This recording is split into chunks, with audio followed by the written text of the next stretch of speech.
নমস্কার, শুভ সকাল। স্বপ্নের করিডোরে আয়োজিত সাহিত্য আড্ডায় আপনাদের সকলকে স্বাগত। বরাবরের মতো রবিবার আমি আবার চলে এসেছি। গত রবিবার আমি আসতে পারিনি এই লাইভ সাহিত্য আড্ডায়, তো আমাদেরকে একটু বাইরে যেতে হয়েছিল। তো যাই হোক, প্রথমেই যেই কথাটি আমি বলবো যে আমাদের দুর্গাপুরের পক্ষে একটি কালো দিন, গত পরশু দিন একটি ঘটনা ঘটেছে, সেটার জন্য সত্যি খুব নিন্দার কোনো ভাষা নেই। তো এই ঘটনা যাতে না ঘটে, আমাদের সকল শুভবুদ্ধি সম্পন্ন মানুষকে আরও ভাবতে হবে, আরও এগিয়ে আসতে হবে যে এই ঘটনাগুলি ঘটছে সত্যি একটা দুর্গাপুরের পক্ষে এটা একটা কালো মার্ক হয়ে গেল আমাদের কাছে, খুবই লজ্জার। তো যাই হোক, আমাদের সঙ্গে রয়েছেন আজকে বিশিষ্ট সাহিত্যিক, আমাদের সকলের প্রিয় কবি কৃষ্ণদেব মহাশয়। তো আমরা আসুন তার কাছ থেকে কিছু কথা শুনে নেব, আপনারাও কিছু প্রশ্ন করতে পারেন। আসলে আমি যে এই লাইভ আড্ডাটা করি, আসলে আমাদের যে শিকড়, আমাদের যারা অগ্রজ, তারা অনেক কাজ করেছেন। এখনকার প্রজন্মের যারা লেখালেখি করছেন, তাদের আমার একটু অনুরোধ যে এদের কথাও একটু মানুষ যাতে জানুক। এনারা তো অনেক কাজ করেছেন, তো বলা যাবে না সেসব কাজ এক কথায়। তো যাই হোক, তার সাথে আমি আলাপ করে দিচ্ছি। কৃষ্ণদেব বাবু, আপনাকে স্বাগত আমাদের সাহিত্য আড্ডায়।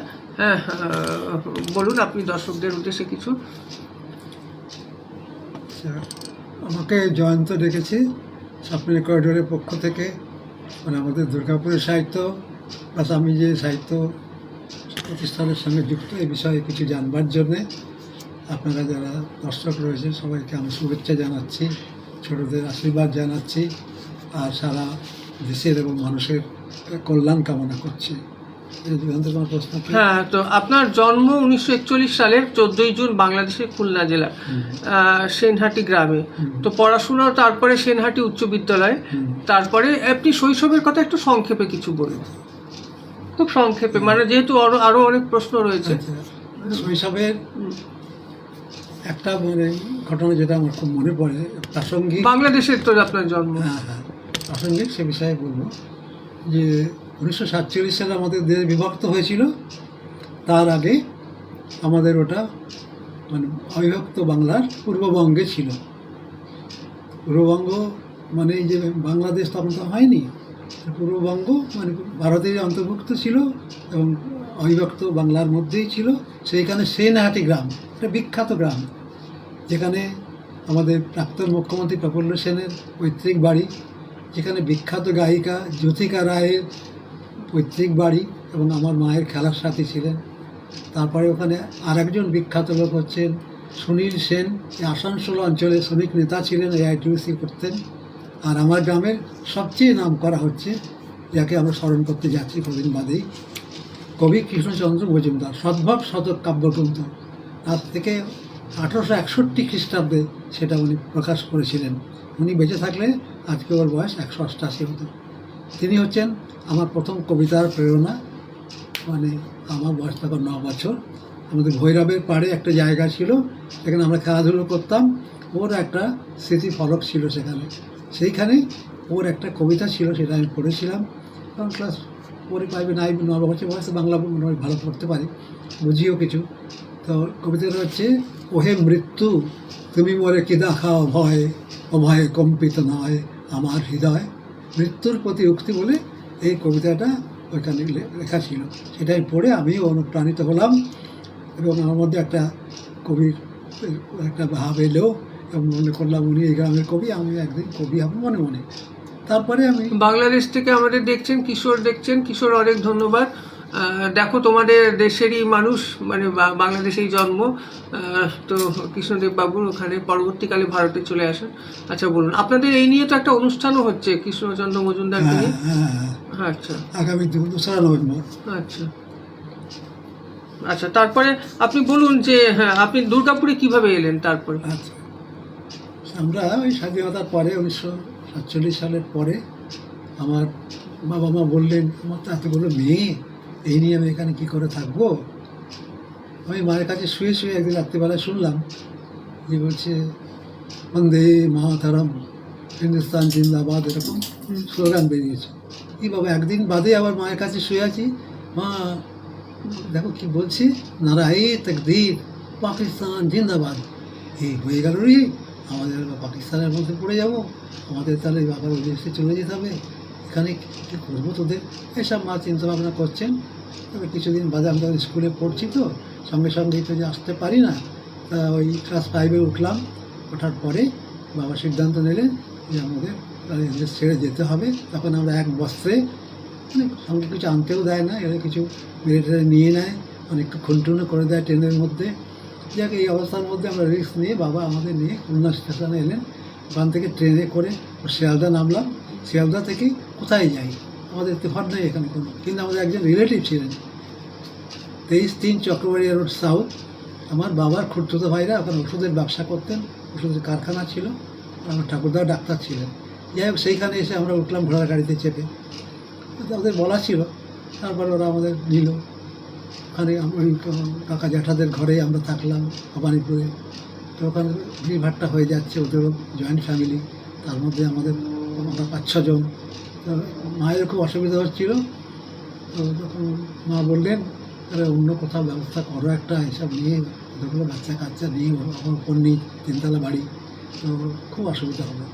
তখন ও বলছে, আমি কোথায় পয়সা পাই বলো, অনেক পয়সা করি তখন আনতে পারিনি, আর এখানে এখনো কিছু করে উঠতে পারিনি, তো কী করি। যাই হোক, আপনি একটু সংক্ষেপে বলুন, তারপরে অনেক প্রশ্ন আছে। তারপরে ওখান থেকে আবার কালীঘাটে আমরা চলে গেলাম। কালীঘাটে ওই হাজারপাড়া লেন, মমতা ব্যানার্জির বাড়ির কাছে হবে, মন্দির আছে, তো সেইখানে গেলাম। সেখানে একটা বাড়িতে ভাড়া থাকলাম। সেখানে একটা রুমের মধ্যে সেখানেও সমস্যা দেখা দিল। তখন আমরা বজবজ লাইনের ওপারে, যেখানে রবি ঠাকুরের পূর্বপুরুষরা থাকতেন, গোবিন্দপুর, সেই গোবিন্দপুরে আমরা গেলাম।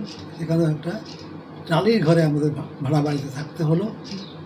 আর আমার বাবা বালিগঞ্জ পণ্ডিতিয়া রোডে একটা দোকান খুললেন, স্টেশনারি বুদ্ধি এরকম। তো সেখানে ওই বাবার খাবার নিয়ে যেতাম বাড়ি থেকে, ওই লাইন পেরিয়ে, মানে বাবার আমি একমাত্র ছেলে তখন। তো সেই সব করে ওখানে কিছুদিন ছিলাম। থাকার পরে আবার বাবা বললো কি, একে একদল লোক বলছে মুরারি পুকুর রোড, মানে উল্টাডাঙ্গা, তা সেইখানে নাকি লোকজন অনেকে চলে যাচ্ছে, তাদের ভাড়া বাড়িতে থাকতে হবে না, ওখানেই নাকি বাড়ি পাওয়া যাচ্ছে। মানে মুসলমানরা ফেলে চলে গেছে, সেখানে হিন্দুরা গিয়ে উদ্বাস্তুরা গিয়ে ঢুকছে। তা আমরা, আমার বাবা আমাদের সেখানে নিয়ে গেলেন। সেখানে কিছুদিন ছিলাম। থাকার পরে তারপরে আবার একদল বন্ধু বাবাকে এসে বললো, চল না শান্তিপুরে, ওখানে জমি এক্সচেঞ্জ হচ্ছে, বাড়ি এক্সচেঞ্জ হচ্ছে, আমাদের বাড়িটা ওরা নিয়ে নেবে বাংলাদেশে, তখন বাংলাদেশ নয়, তো আমরা তাহলে ওখানে ওরা চলে যাবে, আমরা এটা বাড়িটা নেব। জায়গায় একটা 15-20 কাঠা বা 20-25 কাঠা একটা বাড়ি ছিল, আমরা ছিল, সেই বাড়িটা মুসলমানের, তারা ওটা ছেড়ে চলে যাবে, ওখানে গিয়ে আমাদের দখল নেবে। তারপর আমরা সেখানে চলে এলাম, কয়েকদিন সবাই সপরিবারে আসেনি, আমার বোন, আমি আর আমার বাবা, 3-4 জন আমরা এলাম ওখানে শান্তিপুরে। সেখানে কিছুদিন থাকার পরে বাবা শুনলেন ওই বাড়ির যে মালিক ছিল তার নাকি থাইসিস ছিল, টিবি ছিল। তাহলে আমার একটি ছেলে কি হবে, এই বাড়িতে থাকা যাবে না। যাই হোক, এত বিস্তৃতভাবে বলছে, সময় পেরিয়ে যাচ্ছে। যাই হোক, তারপরে আপনি দুর্গাপুরে এলেন এবং দুর্গাপুরে চাকরি করলেন, দুর্গাপুর স্টিল প্ল্যান্টে চাকরি। হ্যাঁ, স্কুল মাস্টারি করেছিলেন, তারপরে দুর্গাপুর স্টিল প্ল্যান্ট, দুর্গাপুরে এলেন। আচ্ছা, আপনার প্রথম কাব্যগ্রন্থ সম্ভবত মানুষের কাছাকাছি, তাই তো? সেটা কত সালে প্রকাশিত হয়? 2007। সে সম্বন্ধে কিছু বলুন, এবং লেখালেখি শুরুটা কিভাবে হলো? আমি একটু এদিকে আসুন ক্যামেরাতে। হ্যাঁ, আমি লিখি অনেক ছোট বয়স থেকে। মানে আমি 14 বছর নামাম না, 15 বছরের সময় স্কুল ফাইনাল। আমাদের সঙ্গে দীপান্বিতা রয়েছে। দীপান্বিতা, হ্যাঁ, খুব ভালো একজন আমাদের বিশিষ্ট কবি দুর্গাপুর এই শহরের, এবং আমরা আমাদের অগ্রজকে যেন, আমরা শিকড়কে যেন না ভুলে যাই, সেই চেষ্টাই আমরা করি। কারণ এনারা একসময় প্রচুর কাজ করেছেন। দুর্গাপুর একজন সংগঠক ছিলেন, উনি দুর্গাপুর সাহিত্য সভা বলে একটি সংগঠন চালাতেন। সেখানে প্রচুর মানুষ, মধু চট্টোপাধ্যায় থেকে শুরু করে সকলে, সুধাংশু সেন, সকলে আসতেন। সেসব আমরা শুনবো। আচ্ছা, বলুন আপনার লেখা। তো ওই 15 বছর বয়স থেকেই ছোটো ডায়েরিতে টুকটাক লিখতাম আর কি, ছাপানোর ব্যাপার নয়, নিজের মতো লিখতাম। তারপরে ওইগুলো ডায়েরিতে আমার থাকতো। দোকান প্রকাশের ব্যবস্থাও ছিল না, ওই বড় জোর কোনো দেওয়াল পত্রিকা বন্ধুবান্ধব নিয়ে কখনো তাতে দিয়েছে। প্রথম আমার ছাপানো কবিতা বেরোলো দুর্গাপুর গভর্নমেন্ট কলেজে যখন পড়ি, তখন ওদের যে অ্যানুয়াল পত্রিকা বেরোয়, সেই পত্রিকা আমার কবিতা নিল, প্রকৃতি বলে, প্রকৃতি। তো সেটা আমার প্রথম ছাপানো কবিতা। হ্যাঁ, সেটা হচ্ছে কি 1959-60-এর সময়। 60 সালে আমি গ্রাজুয়েট হয়েছি, তো 59 সালের সময় হবে। তখন দুর্গাপুর গভর্নমেন্ট কলেজ চালু হয়ে গেছিল? দুর্গাপুর না, আমাদের ওখানে সেইটা তো গোবরডাঙ্গা দুর্গাপুর বলে রাখতে, হ্যাঁ। দুর্গাপুরে যে হিন্দু কলেজ, সেই কলেজ থেকে আমি গ্রাজুয়েট হয়েছি। সেইখানে বসেই আমি ওই কবিতাটা ছাপিয়েছি। সেটা হচ্ছে কি ওই গোবরডাঙ্গা হিন্দু কলেজ থেকে ইন দ্য ইয়ার 1959-60 এরকম হবে। তারপরে আমি কিছুদিন শিক্ষকতা করলাম গ্রাজুয়েশনের পরে, এবং কলকাতায় এমকম পড়ছিলাম একটা স্কুলে, হাবড়া গোবরডাঙ্গা থেকে একটু এগিয়ে হাবড়াতে আমরা একটা স্কুলে শিক্ষকতা শুরু করেছি। আর তখন যাচ্ছি ইউনিভার্সিটিতে, মাঝে মাঝে যাচ্ছি, মাঝে মাঝে কামাই হয়ে যাচ্ছে। যাই হোক, কিছুদিন পড়া চালালাম, স্কুলে প্রায় বছরখানেক করলাম। করার পরে দুর্গাপুরে ইন্টারভিউ দিয়ে গিয়েছিলাম, সেখানে লোক নিচ্ছিল স্টিল প্লান্টে। সেই সময় ইন্টারভিউ দিয়ে গিয়ে সিলেক্টেড হয়ে গেলাম। তখন মা বাবা বললেন যে হ্যাঁ, তোর তো ওখানে ভালো হবে, অনেক কোয়ার্টার পাবি, আর সুযোগ সুবিধা হবে, মাস্টারিতে ক টাকা। তখন আমরা 105 টাকা মাইনে পেতাম স্কুলে, আর বিধানরা এসে ওটাকে 210 টাকা অনার্সের স্কেল দিলেন। যাই হোক, তখন তো আমি ছেড়ে দিয়ে এসেছি। তো আমাদের সময় 105 টাকা মাইনেতে আমরা কাজ শুরু করেছি। তো সেই টাকায় হচ্ছিল না ভালো। মা বললেন তুই তাহলে দুর্গাপুরে চলে যা। তখন আমি 1962 সালের অক্টোবরে দুর্গাপুরে স্টিল প্লান্টে জয়েন করলাম, ফিনান্স ডিপার্টমেন্টে। তখন আমার বয়স 21 বছর 2 মাস। তো বেশ, এবার আপনার মুখে প্রথম কথা শুনবো যে আপনি যেসব পত্রিকা সম্পাদনা করেছেন, তারপরে আস্তে আস্তে দুর্গাপুরে বিভিন্ন সাহিত্য সংগঠনের সঙ্গে যুক্ত হলেন। দুর্গাপুরটাকে কেমন দেখলেন তখন? দুর্গাপুর তো তখন কেবল গড়ে উঠছে, মানে 60 সালে দুর্গাপুরের প্রোডাকশন চালু হয়েছে, তার আগে কনস্ট্রাকশন চলছিল। তো আমি ওই 60 সালের কিছু বাদে এসেছি, মানে তখন টাউনশিপে কোয়ার্টারে তৈরি হচ্ছে, কিছু লোক কোয়ার্টারে। তখন সাহিত্য সভা, মানে সাহিত্যের সংগঠন কি মানে শুধু স্বগত বেরোতো মনে হচ্ছে? স্বগত আরো দু একটা ছোটখাটো বলাকা, এসব কিছু কিছু সংবর্ত ছিল। সংবর্ত এই সমস্যার আমাদের স্বগত সমকালীন। তার আগেও ছোট ছোট পত্রিকা অনেক বেরিয়েছে, অর্ঘ, বলাকা, আরও কিছু পত্রিকা। তো তত দুর্গাপুরে সাধারণের মধ্যে তার কোনো প্রচার ছিল না আর কি, ওই আঞ্চলিকভাবে বেরোতো। স্বগতই হচ্ছে এখানকার প্রথম মানে বড় পত্রিকা এবং উন্নত মানের পত্রিকা, এবং তার প্রচার সংখ্যা অনেক ছিল। কারণ তখন ট্রেড ইউনিয়ন অর্গানাইজেশন ছিল সিপিএমের কন্ট্রোলে, এবং ট্রেড ইউনিয়ন অর্গানাইজেশন ছিল, তাদের প্রচুর সাপোর্টার ছিল। মানে বইটা বের করলে পড়ারও লোক ছিল, বিক্রি করারও সুবিধে ছিল। কোনোরকম সেই সংবর্তেও উঠে গেছে, সভাতেও উঠে গেছে। তাদের সম্পাদকরা মারা গেছেন, একজন সম্পাদক এখনো জীবিত আছেন, আরতি কুমার বসু। ও কিছুদিন চালিয়েছিল, এখন তার বেরোই না। আচ্ছা, আপনার কবিতা শুনি, তারপরে আবার প্রশ্নে যাব। আপনার একটি বই থেকে উনি অনেকগুলো বই এনেছেন, তার মধ্যে মানুষের কাছাকাছি আরেকটি সংকলন এনেছেন। সেখান থেকে 2-3টে কবিতা পাঠ করুন।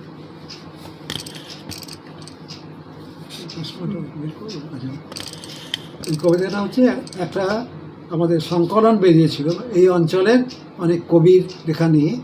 সেখানে আমার সুনীতিদা লিখছেন, খুব সুন্দর দাদা। হ্যাঁ, অনেক ধন্যবাদ। আপনি প্রতিটি লাইভে আপনি আসেন, আমাদের পত্রিকার তরফ থেকে অনেক শ্রদ্ধা ও ভালোবাসা।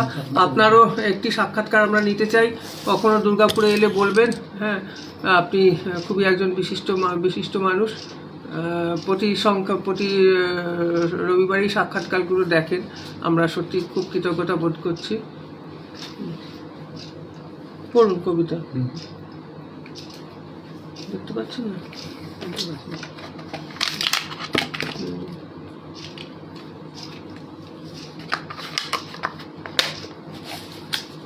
সংকলন গ্রন্থ, ঠিক আছে, সংকলনটা দেখেছি।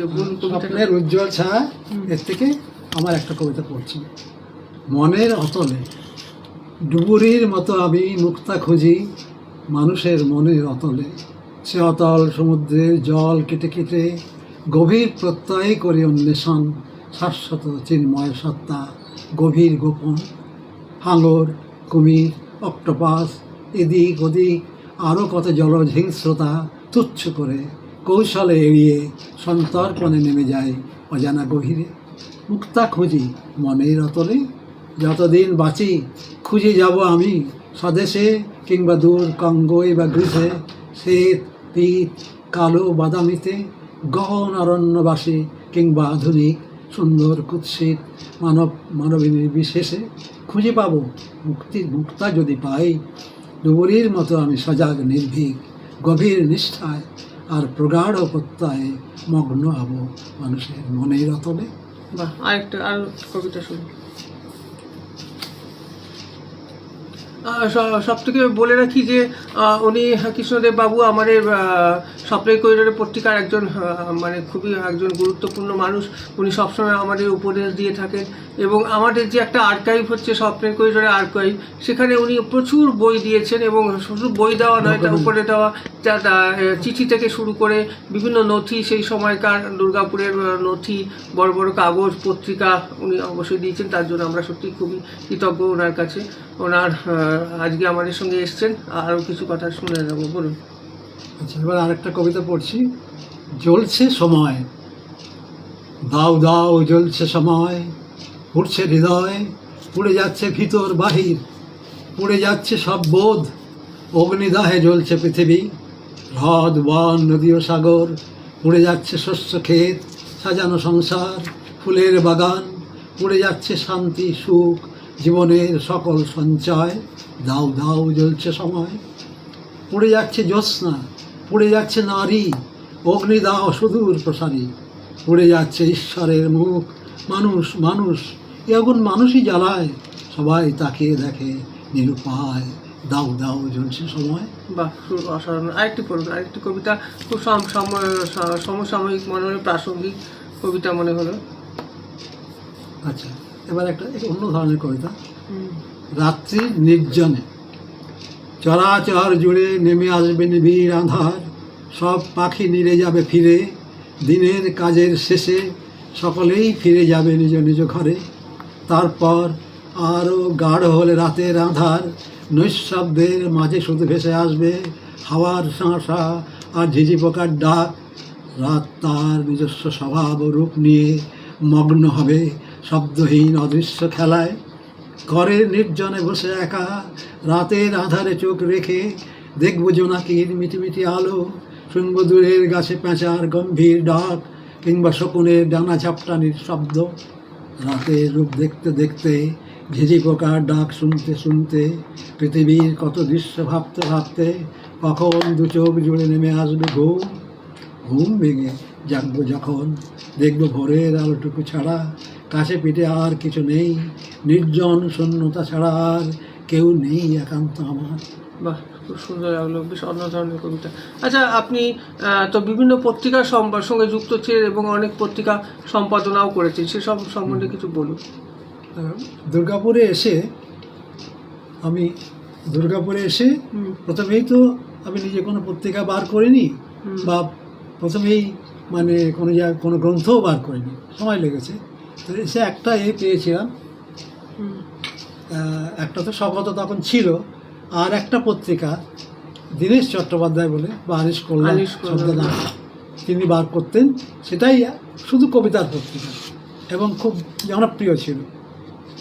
তার যে সম্পাদক ছিলেন সেই আনিস কল্যাণ বা দীনেশ চট্টোপাধ্যায়, তিনি আবার আমি যেখানে এখন থাকি সেইখানকার জামাই, এবং তার স্ত্রী এখানকার শিক্ষিকা। যাই হোক, তো সেইখানে ওর সঙ্গে আমার যুব উৎসবে দেখা হলো, এখানকার একটা অনুষ্ঠানে। এই তো আমার কাগজে লেখো, তুমি তো ভালোই লেখো। আমি বলি ঠিক আছে, লিখবো। তারপর ওই কাগজে এই 1966-67 এরকম সময়, আমি 62 সালে জয়েন করেছি। ওই 4-5 বছর বাদেও ওর পত্রিকা তখন চলছিল, ওই কবিতা প্রথম লেখা শুরু করলাম। পরবর্তীকালে ওই কবিতা আরও লিখেছি। ওই দিনে আরও ঘনিষ্ঠ হয়েছে, আমার সঙ্গে খুব নিবিড় আত্মীয়র মতোই ছিল, আমাদের বাড়িতেও আসতো, কখনো থাকতো। তো সেইখানে কবিতা লিখতে শুরু করলাম এবং কালে কালে ওই পত্রিকার ওই দিনের সঙ্গেই আমিও একজন সম্পাদক মণ্ডলীর একজন হলাম, এবং ওটা প্রায় বছর 10 হতে আমি লিখেছি কন্টিনিউয়াস। আর তারপর এখানে আরও পত্রিকা, এই সকলতা পত্রিকা, সেটা আমার এখান থেকে আমাদের এই কবিতার পত্রিকা থেকে আগেই চলছে, প্রতিষ্ঠিত পত্রিকা থেকে স্বগত। লোকায়ত শুধু কবিতার পত্রিকা, অত নাম করা নয়, তাহলেও কবিতা পত্রিকা হিসেবে নাম করা। আরও আমি প্রায় আজ পর্যন্ত শতাধিক ম্যাগাজিনে লিখেছি এইখানকার আশেপাশে। তার মধ্যে পারিজাত আছে, অঙ্গন আছে, তারপরে আমাদের সমকণ্ঠ পরে হয়েছে, রাঢ় পরিবেশ আছে, তারপরে দিগন্ত আছে, এরকম অসংখ্য পত্রিকা, এই কুনুর কথা আছে, ঐক্য পত্রিকা আছে, এরকম অনেক পত্রিকা, না শতাধিক একসঙ্গে বলা যাবে না, আমার কাছে লেখা আছে সব শতাধিক পত্রিকায় আশপাশের অঞ্চলে আমি লিখেছি এবং কতগুলোর সঙ্গে সম্পাদনাও যুক্ত ছিলাম। লোকায়ত যেমন বললাম, তার সঙ্গে সম্পাদনায় যুক্ত ছিলাম। তারপরে ওই রাঢ় পরিবেশ সাহিত্য পরিচয় আমাদের এখান থেকে বাঁকুড়া থেকেও 2 জায়গা থেকেই বেরোতো, তাতেও আমি সম্পাদনার সঙ্গে যুক্ত ছিলাম। আমার তো লেখা ছাপা হতোই ওখানে। আচ্ছা, তারপরে কুনুর কথা বলে একটা পত্রিকা, তার উপদেষ্টা ছিলাম। শ্রেয়সী বলে একটা পত্রিকা, তার উপদেষ্টা ছিলাম। প্রতিশ্রুতি বলে একটা পত্রিকা, তারও সব।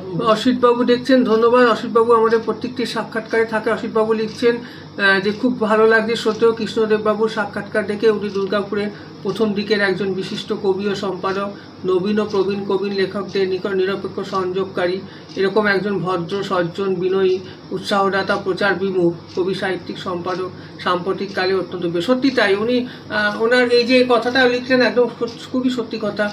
উনি সত্যি খুবই বিনয়ী, খুবই সবার সঙ্গেই ফোনে কথা বলেন। আমরা হয়তো ফোন করতে পারি না, সবার সঙ্গে সংযোগ রাখেন, হ্যাঁ, ফোনে যোগাযোগ রাখেন।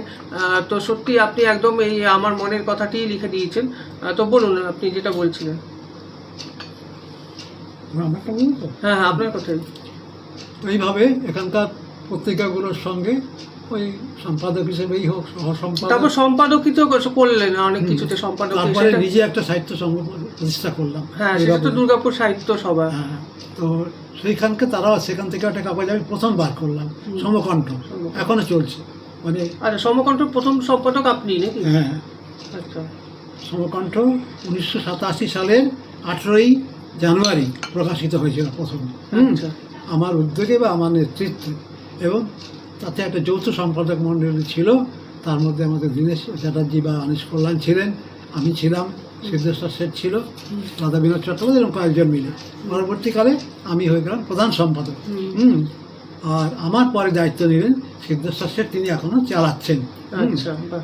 এই অঞ্চলে আমার সমস্ত লোককে নিয়ে, মানে রাজনৈতিক মতবাদকে অগ্রাহ্য করে অমুক দল সেই সময় মানে দুর্গাপুর সাহিত্য সভা খুবই মানে জনপ্রিয় হয়েছিল তাদের আন্দোলন। আপনি আমাকে একটা খাতা দিয়েছিলেন, সেই নথি, তাতে আমি দেখেছিলাম যে সত্যি তাই অনেক লোক আসতেন, অনুষ্ঠান হতো, বিভিন্ন স্কুলে হতো, বিভিন্ন ইয়েতে হতো।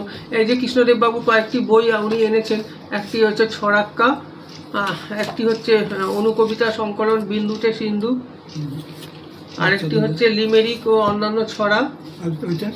হ্যাঁ, ওটা দেখা যায়, মানুষের কাছাকাছি দেখালাম। আরেকটা হচ্ছে অবুঝ মনে সবুজ ছড়া, বাচ্চাদের জন্য, শিশুদের জন্য।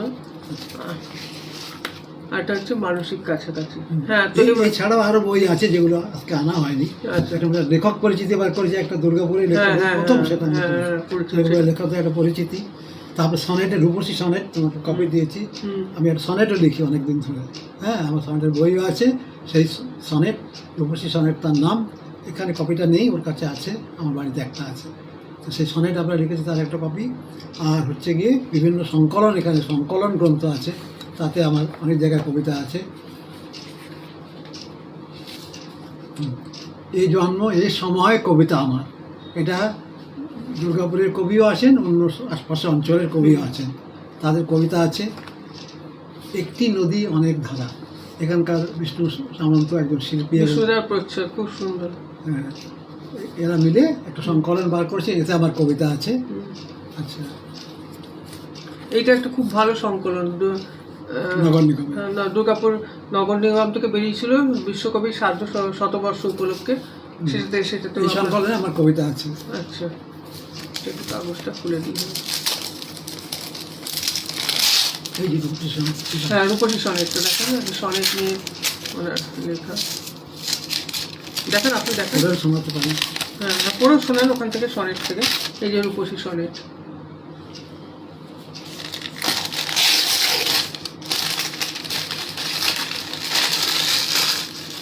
এটা মনে হয় রথীন রায় বের করেছিলেন না, সার্ধ শতবর্ষে? হ্যাঁ, ওই সময় বই ছিল, রথীন রায় ছিল। বই তো সাকার এসেছিল। হ্যাঁ হ্যাঁ, ভালো। আচ্ছা, এবার আমার এখানে সনেট থেকে একটা সনেট পড়ে শোনাচ্ছি। হুম, দুর্গাপুরে 3জন লোক কবি সাহিত্যিকদের মধ্যে 3জন লিখেছেন। একজন হচ্ছে আনিস কল্যাণ, আরেকজন কেষ্ট চট্টোপাধ্যায়, আরেকজন কৃষ্ণদেব, আমি। তো আমি 3 রকম রীতিতেই সনেট লিখেছি, পেত্তার্কীয় রীতিতে, শেক্সপিয়ারীয় রীতিতে এবং ফরাসি রীতিতে। তো এখানে একটা আমি পড়ে শোনাচ্ছি। রূপসী সনেট এই নাম দিয়েই একটা কবিতা। সনেটের আঁটো সাঁটো শরীরে বাঁধন, 14 পংক্তি আর 14টি অক্ষর, নিটোল রূপটি দেখে ভরে ওঠে মন, দক্ষ শিল্পীর গড়া প্রতিমা সুন্দর, বহুকাল ধরে তাকে চেয়েছি অন্তরে, হয়নি সাহস তবু সুন্দরীকে ছুঁতে, শেষে একদিন মধ্যদিনে নির্জন প্রহরে সুঠাম শরীর তার ছুঁয়েছে এ হাতে, তবু কিছু ধরা দেয় এমন সহজে, পায় না কিছুতে মন, হাসে চতুর্দশী, নিষ্ঠা ভরে আঁকি ছবি যদি মন মজে, ফিরাবে কি প্রেম তবে বালিকা বয়সী, কবি যে চিরনবীন জানে কি সুন্দরী, ক্ষুদ্র তনু বালিকার ছন্দে মজে মরি। বাহ, সুন্দর। বলুন।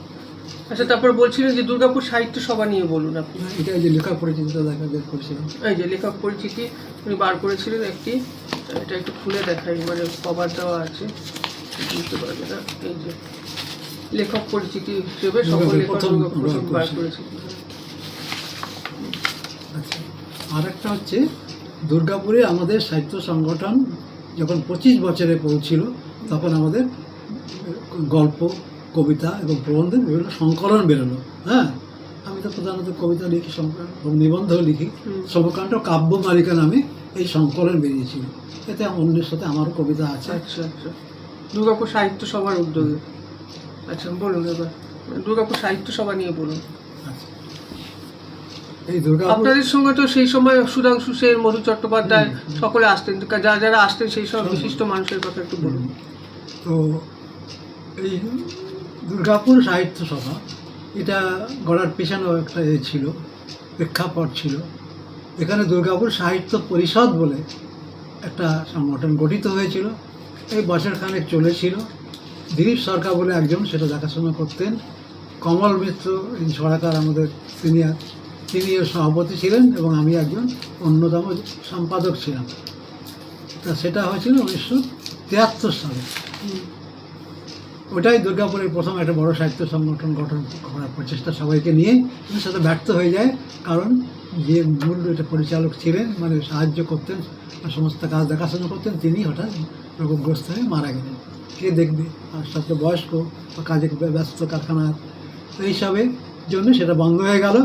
তখন আমার মনেই হলো যে এটা করতে হবে। তো এখানে একসময় যুব উৎসব হতো আমাদের এখানে ময়দানে, নেহেরু স্টেডিয়ামে। সেখানে আমরা কয়েক বন্ধু গেছি, কবিতা টবিতা পড়ে ফিরছি। তখন আমি বললাম, ভাই এটা বিচ্ছিন্নভাবে এটা হচ্ছে, সবাইকে নিয়ে একটা কিছু করা যায় না? আমি প্রথমে আমার মাথায় এলো, তখন একটা আমার বন্ধু সিদ্ধেশ্বর শেঠ, তাকেও বললাম। তখন আমি আবার একটা ইউনিয়নের সঙ্গে জড়িত, তার আবার প্রেসিডেন্ট। তো আমি দুটো কী করে একসঙ্গে চালাবো? ভদ্রলোককেও বললাম, বন্ধুকে, যে ভাই একটা করা দরকার কিন্তু। এবং ওই যুব উৎসবের যারা নেতৃস্থানীয় তারাও বললেন সত্যিই তো এটা একটা দরকার। তখন আমার মাথায় এলো, ওই নিয়ে ভাবনা চিন্তা করলাম।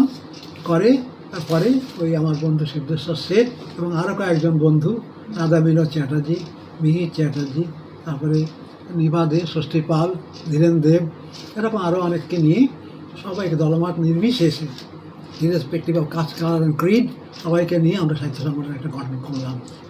ইন দ্য ইয়ার 1985, 29/12/85 প্রথম দুর্গাপুর সাহিত্য সভার জন্ম। তার প্রথম প্রেসিডেন্ট ছিলেন মধু চট্টোপাধ্যায়, এখানকার একজন নামকরা সাহিত্যিক এবং সংগঠক এবং স্বাগত পত্রিকার সম্পাদক 25 বছর ধরে ছিলেন।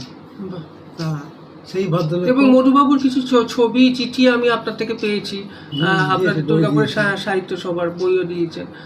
সুনীতি দা লিখছেন, খুবই গুণী বরিষ্ঠ কবির কবিতা শোনার সৌভাগ্য হলো। এছাড়া দুর্গাপুরের সাহিত্য ইতিহাস সম্পর্কে সমৃদ্ধ হলাম। হ্যাঁ, উনি অনেকটাই জানেন, দুর্গাপুরের সাহিত্য সঙ্গে অনেকটাই জড়িত। বলুন আপনি। সুজাতা দেখছে, সুজাতা অনেক ধন্যবাদ। তুমি আমাদের অনুষ্ঠানগুলো দেখো। সেই 1987 সালে আমাদের পত্রিকা প্রকাশিত দুর্গাপুর সাহিত্য সভা গঠিত হলো 29শে ডিসেম্বর 1985। তারপরে আমরা আরেকটু সংগঠিত হয়ে নিয়ে তারপরে পত্রিকা বার করলাম 87 সালের 18ই জানুয়ারি। দুর্গাপুরে আমাদের এখানে একটা তারাও মানে কবিতা বা পত্রিকা বার করতেন, এটা হচ্ছে জনচিন্তা বলে একটা পত্রিকা, তাদের একটা প্রেসও ছিল। ওইখানে আমরা রাত জেগে, আমি আর আনিস কল্যাণ বা দীনেশ চ্যাটার্জি দুজনে মিলে রাত জেগে আমরা কালকে 18ই জানুয়ারি বের করবই করে সকালে ওই কাগজ নিয়ে ঢুকলাম সম্মেলনে। প্রথম জেনারেল সম্মেলন হলো, সবাইকে নিয়ে দলমত নির্বিশেষে, তার আমি হলাম প্রথম জেনারেল সেক্রেটারি। এটা হচ্ছে 1927 সালে 18ই জানুয়ারি ওটা ঘোষণা করা হলো যে কৃষ্ণদেব এখন থেকে সাধারণ সম্পাদক। আর তখন সম্পাদক ছিলেন, এই সভাপতি ছিলেন মধু চট্টোপাধ্যায়, যিনি আগে স্বগত সম্পাদনা করতেন, তিনি আমাদের ওটায় যোগদান করলেন।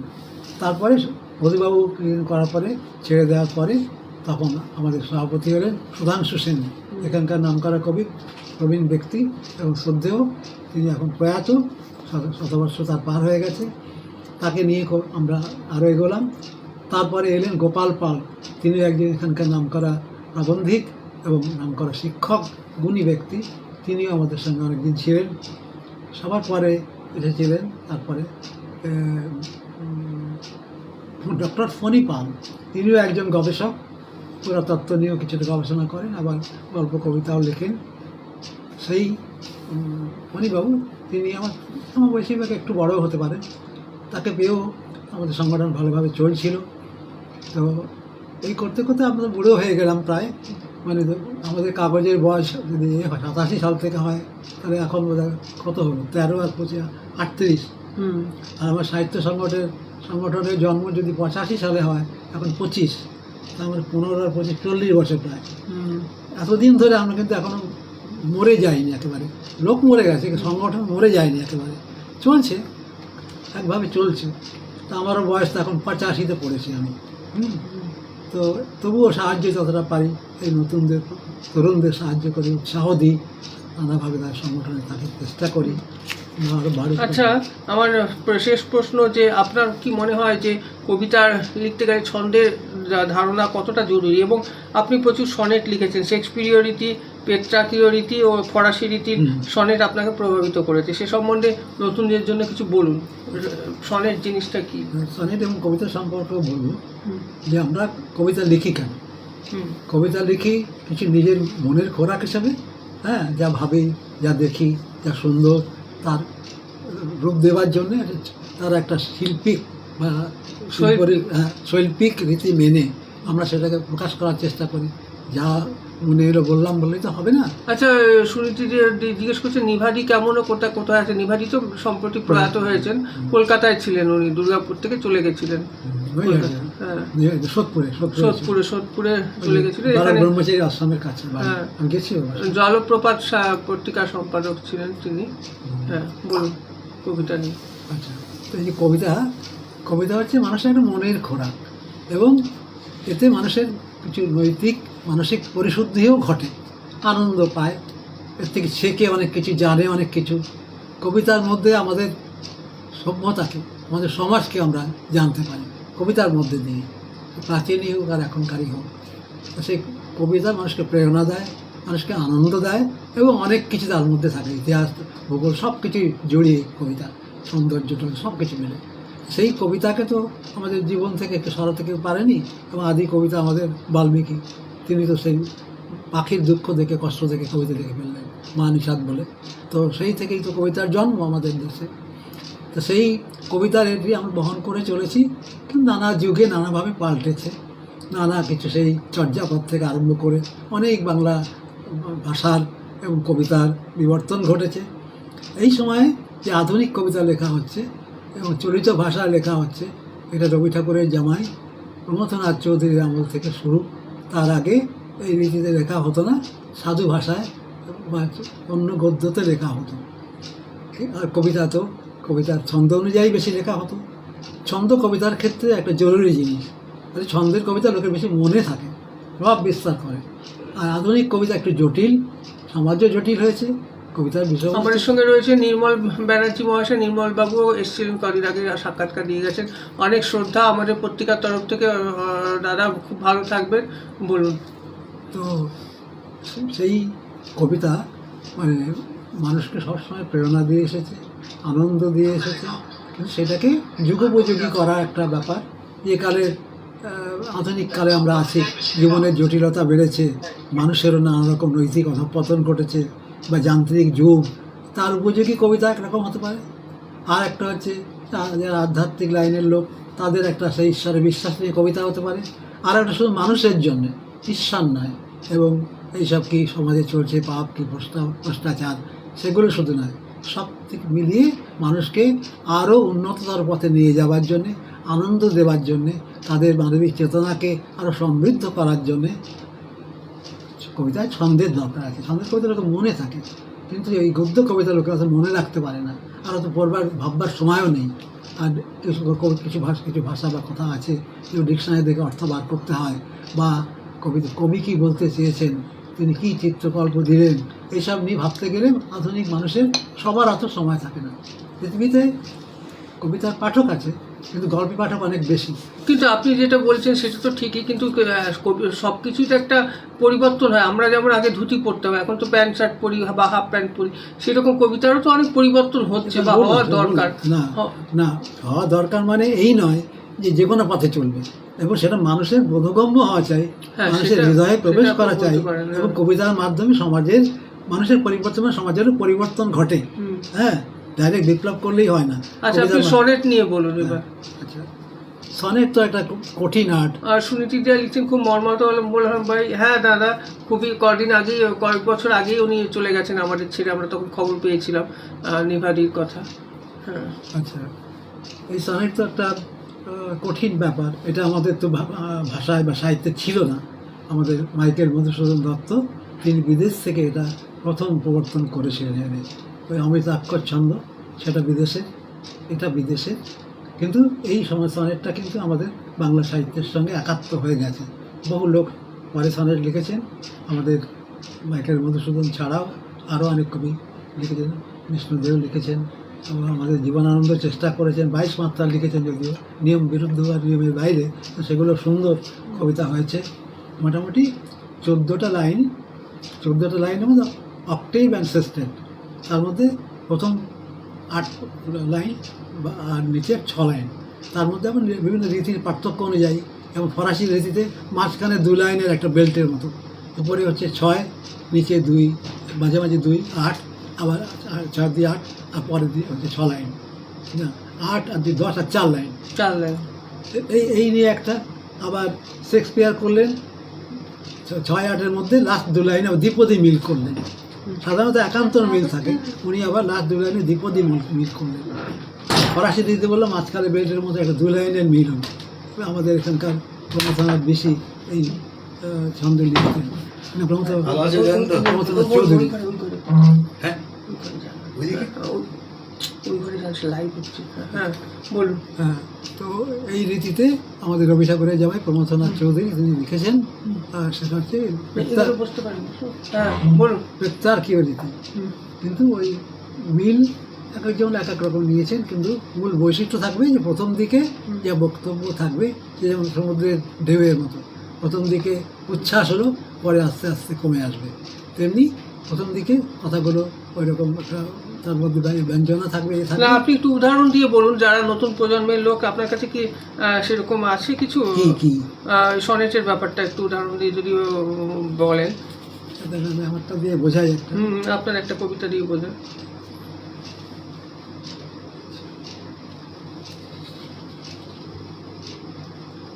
ভালোবাসার স্বপ্ন, একটা চতুর্দশপদী, বাংলায় আমরা এখানে বলি চতুর্দশপদী। প্রাবৃত ঘননের ঋদ্ধ আজ নভতল, মেঘমন্দ্র তীব্র কাঁপে গৃহ অঙ্গন, অকস্মাৎ আসে নেমে আকাশের জল, ধারা স্নানে মগ্ন মত্ত মৃত্তিকা ও বন, অথচ নামে না ধারা তাপদাগ্ধ বুকে, সেখানে চলছে খরা হলো বহুকাল। এবার শব্দের ইয়েটা নিয়ে একটু বলে দিন, যে সংখ্যাটা নিয়ে। তারপরে আমি সব বলবো। প্রেমের প্রবাহ স্তব্ধ, মন ম্লান দুঃখে শ্রান্ত আর অবসন্ন, শরীর বেহাল। মরমী মানবী কোনো যদি সিক্ত করে দিত এই দগ্ধ বুক, অঝোর ধারায় প্রেমের মেদুর মেঘে স্নিগ্ধতায় ভরে, যদি দেয় কোনো দিন আছি সে আশায়। স্বপ্ন দেখি ডুবে আছি মেঘে ভালোবাসা, কেটে গেছে খরা ক্লান্তি অস্পষ্ট কুয়াশা। এখন এইটা 14 লাইন, প্রথম 8 লাইন। আচ্ছা, সুনীতিবাবু লিখছেন যে আপনার লেখা চিঠি উনি নিয়মিত পেতেন। ওনার একটি গল্প আমার পত্রিকায় এবারে থাকছে। ও নিভাদির কথা বলছে, খারাপ লাগছে উনি আর নেই জেনে। আর সিদ্ধেশ্বর শেঠের সাথেও আগে যোগাযোগ ছিল ভাই। আচ্ছা, আর এই যে সনেটটা বললাম, এটা হচ্ছে শেক্সপিরীয় রীতিতে লেখা, 8 অক্টেভ অ্যান্ড সেস্টেড, মানে 6 লাস্টের 6। এবং এখানে মিলগুলো হচ্ছে নভতল জল, ক ক, তারপরে যদি হয় বন, তার সঙ্গে ওই যে আছে অঙ্গন, অঙ্গন বন, মানে ক খ ক খ, এটা মিল হলো। নবতল এর সঙ্গে মিল আকাশের জল, আর অঙ্গন বন, তাহলে একটা অন্তর হলো, একান্তর মিল, এবং সেটা হচ্ছে গিয়ে ক খ ক খ। আবার তারপরে 4 লাইনে বুকে এর সঙ্গে মিল হলো মন ম্লান দুঃখে, বুকে মুখে এলো ক খর জায়গায় গ ঘ। না এখানে কটা করে লিখেছেন? 8টা করে আছে। 8 আর 6, 8 আর 6, মানে এক একটা পংক্তিতে 8 লাইন, মানে 8টা অক্ষর, আর পরের 6টা অক্ষর, ওর 14টা অক্ষর এক একটা লাইন বা এক একটা পংক্তিতে। কিন্তু এইসব হিসেব করে তো লেখা খুব মুশকিল। মনে করুন আপনার একটা মনে ভাব আসছে, সেটা হিসেব করতে গিয়ে সেই ইয়েটাই চলে গেল। না, সে চলে যাবে না, প্রত্যেক একদিনে তো হবে না, হ্যাঁ। এটা রপ্ত করতে হবে, চর্চা করতে হবে, দেখতে দেখতে স্বাভাবিকতা। প্রথমেই তো হবে না, কঠিন।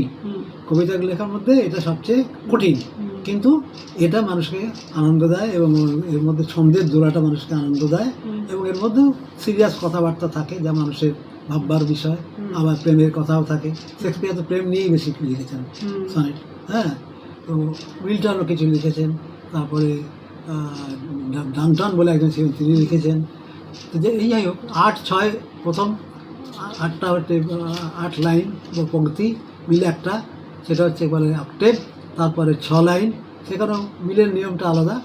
যেমন মরমী মানবী কোনো যদি সিক্ত করে, একটা অন্তর দিয়ে প্রেমের মেদুর মেঘে স্নিগ্ধতায় ভরে। তারপরে আরেকটা ওর সঙ্গে দ্বিতীয় দগ্ধ বুক অজর ধারায়, যদি দেয় কোনো দিন আছে সে আশা করে। যদি 2টো অক্ষর, দেয় 2টো অক্ষর, দেখি 2টো অক্ষর, ডুবে 2টো অক্ষর, আছে 2টো অক্ষর, না 2, 2, 4, 6, 8, 8টা একটা হলো। এর পরের পার্টটা হচ্ছে মেখে ভালোবাসা, মানে 8 লাইন, 8 অক্ষর আর 6 অক্ষর, মেখে 2টো হলো, ভালোবাসা এটা 4 অক্ষর, 4, 2, 6, মানে প্রতিটি পংক্তিতেই 8-6 বিভাজন থাকবে। এবং পুরো কবিতা, হ্যাঁ দাদা, নম্বরটা উনি শুনছিটার নম্বরটা চেয়েছেন, দিয়ে দেবো আমি, ঠিক আছে, ইনবক্সে দিয়ে দেবো। আর পুরো কবিতায় অক্টেভ আর শেষের বিভাজন থাকবে। অক্টেভে হচ্ছে একটু উচ্ছ্বাস থাকবে, পরের দিকে সার কথাগুলো একটু সংক্ষিপ্ত আকারে প্রকাশিত হবে। আচ্ছা, ব্যাস, এটা রাখুন। তো ঠিক আছে, এটা অনেকটাই আলোচনা হলো, আমরা অনুষ্ঠানের প্রায় শেষের দিকে চলে এসেছি। এবার আপনি একটু বলুন যে, হ্যাঁ চাটা খেতে খেতেই বলুন, অসুবিধা নেই। দুর্গাপুরের সাহিত্য চর্চা নিয়ে আপনার কি ধারণা, এবং উত্তরসূরিরা কেমন লিখছে বলে আপনার কি মনে হয়? যে এখানে সেই সময় দুর্গাপুরকে দেখেছেন, এখনকার দুর্গাপুরে অনেকটা সাহিত্য চর্চা হচ্ছে, এবং আপনার প্রিয় কবিদের নিয়ে একটু বলুন। মানে আমি বলছিলাম, মানে এখানকার বলছি না, পুরো সব বাংলা সাহিত্যের। তো আমি দুর্গাপুরকে নিয়ে বলছি। দুর্গাপুরে তো আমি কোথায় বলেছি কীভাবে এখানে শিল্পনগরী গড়ে উঠলো, আস্তে আস্তে সাহিত্যের বিভিন্ন পত্রিকা বেরোতে আরম্ভ করলো, সাহিত্য সভা গঠিত হলো দুর্গাপুরে। আমাদের যেমন দুর্গাপুর সাহিত্য সভা, দুর্গাপুর সাহিত্য পরিষদ, তারপরে আরেকটা নিখিল ভারতবঙ্গ সাহিত্য সম্মেলন, না আমি বলছি নামটা না, গণতান্ত্রিক লেখক শিল্পী সংঘ, তাদের একটা প্রতিষ্ঠান। আচ্ছা, সারা ভারতের একটা প্রতিষ্ঠানের রাজ্য শাখা, এখানে নিখিল ভারত বঙ্গ সাহিত্য সম্মেলন, এইসব সাহিত্য সংগঠন বড় বড় এখানে আছে। নিখিল ভারত শিশু সাহিত্য সম্মেলন আছে, শিশু সাহিত্য সংগঠন অতটা বড় নয়, তাহলে ওরাও এখানে তাদের শাখা আছে। এই তো কদিন আগে আমাকে সেখান থেকে সম্বোধন। তো দুর্গাপুর সাহিত্যের কাজ হচ্ছে, এবং কিছু কিছু পুরনো না আমাদের এখানকার প্রবীণ নাম করা প্রাবন্ধিক এবং কবি সম্পাদক মারাও গেছেন। তার মধ্যে একদিন যেমন বললাম দীনেশ চট্টোপাধ্যায় প্রথম কবিতা পত্রিকা বার করেছিলেন, তিনি প্রয়াত হয়েছেন। নিভাদে জলপ্রপাত গোষ্ঠী, সেখানে শুধু মেয়েরা না, ছেলেরাও সব মিলে আমরা নাম পূর্ণিমা অভিলাষ বলে একটা অনুষ্ঠান হতো, সেখানে সাহিত্যের বিষয়ে আলোচনা হতো এবং সেখানে কবিতা হতো, গান হতো এবং ওরা আমাদের পশ্চিমবাংলার নামকরা কবি সাহিত্যিকদের এনে তাদের কথা শুনতেন। যেমন সুভাষ মুখোপাধ্যায় এসেছিলেন, হ্যাঁ, আরও এই কবিতা সিংহ এখানে এসেছিলেন, আরও অনেক সাহিত্যিককে নিয়ে এরা এখানে অনুষ্ঠান করেছেন এবং ওরা মেয়েদের মধ্যে শুধু নয়, সারা দুর্গাপুর সাহিত্য ক্ষেত্রে ওদের প্রভাব ছিল। আমরাও যেতাম, মেয়েরাও যেত, ছেলেরাও যেত। তারপরে এইসব সংগঠন, এই যে আমাদের পত্রিকা ভিত্তিক, যে সমকণ্ঠ ভিত্তিক আমাদের দুর্গাপুর সাহিত্য সভা, তারপরে স্বগত ওদের হচ্ছে বামপন্থীরা, সেই ওদের একটা সংস্থা, সেখানে বামপন্থীরা পরে আমার বলাতে সেখানে অন্য মাধ্যম দক্ষিণপন্থী নয়, অন্য বামপন্থী, কিন্তু বামপন্থী কেন হবে? মানে একটা লেখক তো বামপন্থী ডানপন্থী এই বিভাজনটা আমার কেমন লাগে, সেটাতে ভালো লাগেনি বলেই আমি ওদের যে সম্পাদক ছিলেন মধু চট্টোপাধ্যায়, তাকে বললাম এবং ব্রিটিশ ভারত বঙ্গ সাহিত্য সম্মেলন ওদেরও বললাম যে আপনারা শুধু অভিভাবক আর তাদের ছেলে মেয়েদের নিয়ে অনুষ্ঠান করছেন কেন? এখানে কবি সাহিত্যিক সবাইকে ডাকুন, অনেক আছে। তারপরে ওরাও অন্যদের ডাকতে আরম্ভ করলো, এখন সেটাও এখানে বড় হয়েছে। আর এই মোদিবাবুরা যেটা করতেন স্বগত, তখন এখানে বামপন্থীদের রাজত্ব, 1, 2 নম্বর মার্ক্সের ইয়ে অনুযায়ী সমাজ পাল্টানোর ক্ষেত্রে সেখানে ওই দক্ষিণপন্থীদের মিলে হয়তো কিছু অন্য জিনিস ঢুকে যাবে, বামপন্থার এটা কমে যাবে। লোককে তো সংঘবদ্ধ রাখতে হবে, বিপ্লবে আন্দোলনের কথা বলতে হবে, এইসব প্ল্যাটফর্মটা আলাদা হওয়া উচিত ওদের ধারণা। আমি বললাম না, সাহিত্য সবার জন্য, সব মানুষের জন্য, কে কোন পথে যাবে, কিভাবে পরিবর্তন আসবে, নান ক্যান সে, কিন্তু সাহিত্যের একটা অবদান আছে। মতাদর্শটা আলাদা হতে পারে, কিন্তু সাহিত্য ইয়ে আমাদের সঙ্গে চুনিলাল বাবু দেখছেন, চুনিলাল দা অনেকটাই শেষের মুহূর্তে আপনি এলেন। কালকেই আমার সঙ্গে ফোনে কথা হয়েছিল, আমি বললাম আপনি আসবেন, কবি আপনাকে খুবই ভালোবাসেন, কবি কৃষ্ণদেবকে খুব ইয়ে করেন। কুনুর কথা পত্রিকার সম্পাদক চুনিলাল বাবু দেখছেন, হ্যাঁ বলুন। আচ্ছা, তা সেই আপনার কথাও বলেছেন কবি কৃষ্ণদেব একটু আগে, আপনার পত্রিকার কথা। পত্রিকার সঙ্গে আমি জড়িত ছিলাম, উপদেষ্টা হিসাবে আমি অনেকদিন লিখেছি, আমার পুরস্কারও দিয়েছে আমাকে। যাই হোক, চুনিবাবু শুনছেন ভালো, আমি এখানে এসেছি জয়ন্তর আহ্বানে, ও একটা ভালো কাজ করছে একটা, এটা মানে আমাদের ইতিহাসে, সাহিত্যের ইতিহাসে থাকবে, মানুষের মনে থাকবে। যাই আমি যে কথায় হ্যাঁ এটা বললেন যে এটা আমি ফেসবুক থেকে আবার আমার ইউটিউব চ্যানেলে দিয়ে দিচ্ছি, সমস্ত সকলের সাক্ষাৎকার আপনারা এখানে পেয়ে যাবেন। আরতি কুমার বসু থেকে শুরু করে বিমান চট্টোপাধ্যায়, বিশিষ্ট সাহিত্যিক যারা, এটা আমি 2 বছর থেকেই করছি। যেহেতু আমরা তো সকলেই, আমাদের জীবন খুবই মানে কি বলবো, মানে ইয়ে নয় তো, স্থিরতা নেই তো, এই সাক্ষাৎকারগুলো থেকে যাবে, ভবিষ্যতে যদি কেউ গবেষণা করে তাদের কাজে লাগবে। তো সেই জন্য সাক্ষাৎকারটা হয়তো ফেসবুক থেকে 1 মাস পর চলে যায়, আমি সেই জন্য ইউটিউবে ডাউনলোড করে দিই। এরপরে আপনারা আমার ইউটিউবে গিয়ে এই সাক্ষাৎকারগুলো দেখতে পাবেন। শুধু প্রচুর সাক্ষাৎকার রয়েছে দুর্গাপুরের বিশিষ্ট মানুষদের, এটা আমি প্রায় 2 বছর ধরে করছি। সমস্ত বিশিষ্ট মানুষের, আরতি কুমার বসু থেকে শুরু করে বিষ্ণু সামন্ত থেকে শুরু করে বিমান চট্টোপাধ্যায়, সকলের সাক্ষাৎকার রয়েছে, আপনারা দেখবেন। হ্যাঁ বলুন, তারপরে এখন উত্তরসূরিরা কেমন লিখছে বা কি সাহিত্য হচ্ছে? সাহিত্য সমাজ যেমন এগিয়ে চলছে, আবার কোনো দিক থেকে পিছিয়েও চলছে, কিছু অধঃপতনও ঘটছে, তার মধ্যেও এগিয়ে চলছে। এইভাবেই তো যুগ যুগ ধরে এগোচ্ছে, কী পরিণতি কেউ জানে। তবে বাহ্যিক যে রূপটা দেখছে সেটা আমাদের ভালো লাগছে না, সেটা মানুষকে উন্নয়নের পথে কি মনুষ্যত্বের পথে আরও এগিয়ে নিয়ে যাচ্ছে বলে মনে হচ্ছে না। এই যান্ত্রিক যুগে টাকা পয়সার লোভ, অনেক রকম প্রলোভন, এসব মানুষ কলুষিত হয়ে যাচ্ছে। নারীদের ক্ষেত্রে নানা নির্যাতন চলছে, সমাজে নানা নিপীড়ন চলছে, দুর্নীতি চলছে, এটা খারাপ দিক। সাহিত্যে তো এর প্রতিফলন ওইভাবে হবে না, মানে তারা তাদের গল্পের মাধ্যমে, কবিতার মাধ্যমে, মানে কেউ আমার সঙ্গে গৌতম দাও রয়েছেন, গৌতম দাও এসেছিলেন, সাক্ষাৎকার দিয়ে গেছেন 1 বছর। গৌতম কুমার গুপ্ত, ওই সময় বিশিষ্ট ঔপন্যাসিক, কবি এবং গল্পকার। গৌতম দা আমাদের খুবই প্রিয় মানুষ, আমাদের পত্রিকার সঙ্গে যুক্ত। গৌতম দা অনেক ধন্যবাদ, তাড়াতাড়ি সুস্থ হয়ে উঠুন, উনি খুব একটু অসুস্থ আছেন লিখেছিলেন। আচ্ছা বলুন। তো সেই সাহিত্য বাস্তবে একটা চলছে, কিন্তু এটা তো আমাদের কবি সাহিত্যিকদের কাম্য নয়, তার বিপরীতে এটা চলছে। এটাকে যদি আরও উন্নত করতে হয়, তাহলে মানুষকেই করতে হবে এবং মানবিক চেতনাকে আরও সমৃদ্ধ করতে হবে, সৎ চিন্তা, সব পন্থা এগুলো গ্রহণ করতে হবে। তো সেগুলো করার জন্য সাহিত্য কোনো উপদেশ দিচ্ছে না ডাইরেক্ট, তাদের লেখার মধ্যে দিয়ে এমন চরিত্র ফুটে উঠবে বা কবিতায় এমন ভাষা ফুটে উঠবে, এমন কথা ফুটে উঠবে যাতে মনটা লোকে পাল্টাবে, সুন্দরের প্রতি আকর্ষণ বাড়বে, মানুষের প্রতি একটু মমতা প্রেম এগুলো জাগবে, প্রকৃতিকে ভালোবাসবে। এসবের জন্যই এই শিল্প সাহিত্য।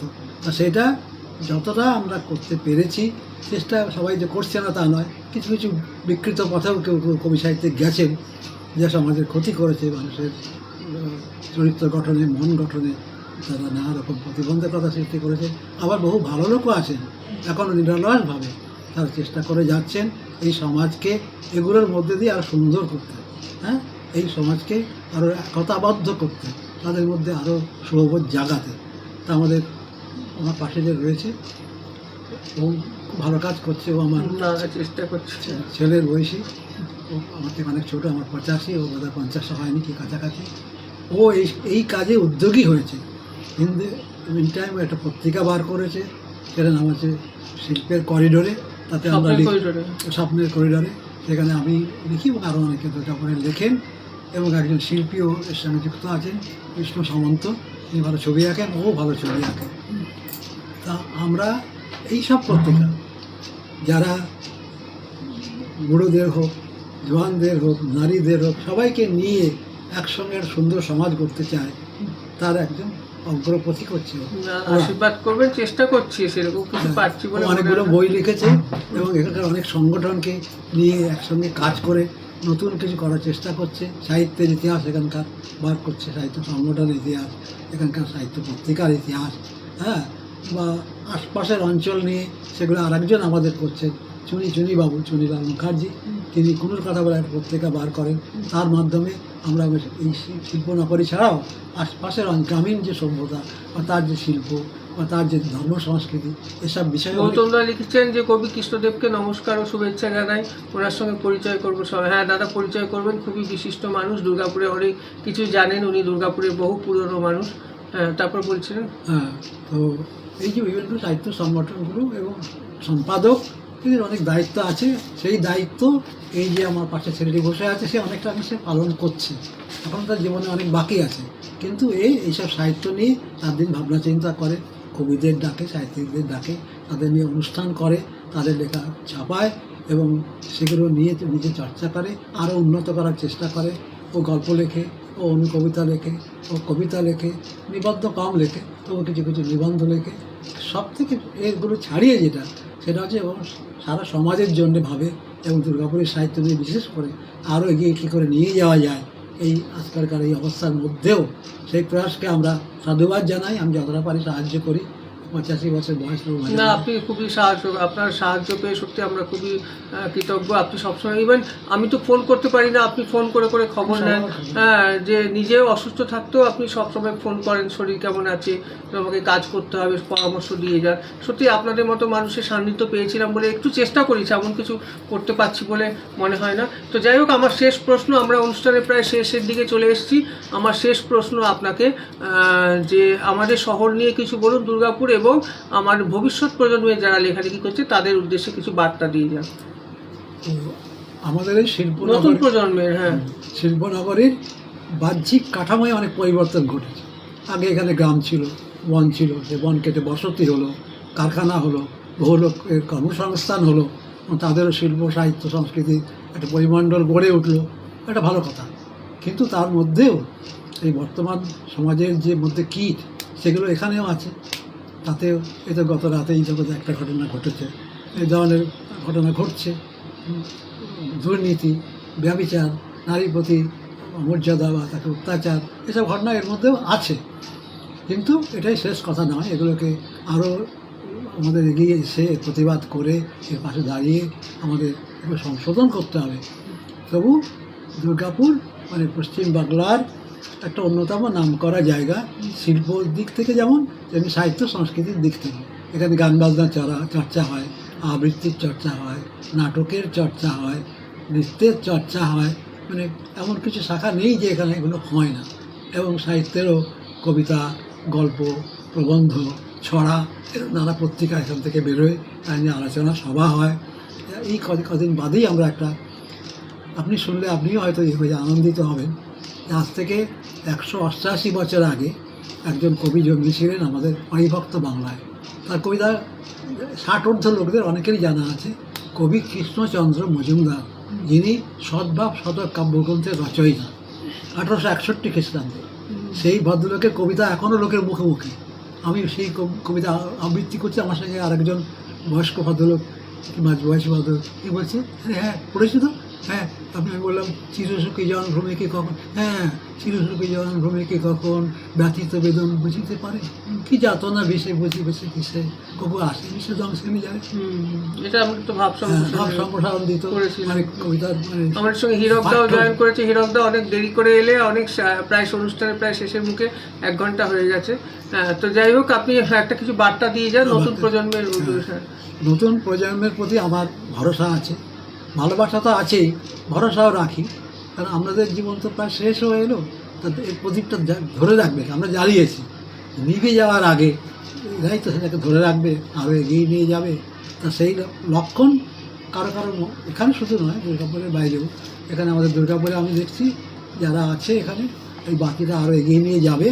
তার মধ্যে যে জয়ন্ত দত্তার পাশে বসে আছে, সেরকম কিছু অবদানের না, চেষ্টাটা এর আছে, একদিনই তো সব পাল্টে যাবে না। এবং আরও অনেক জায়গায় শুভ প্রয়াস হচ্ছে, আরও অনেক নতুন নতুন পত্রিকা বেরিয়েছে।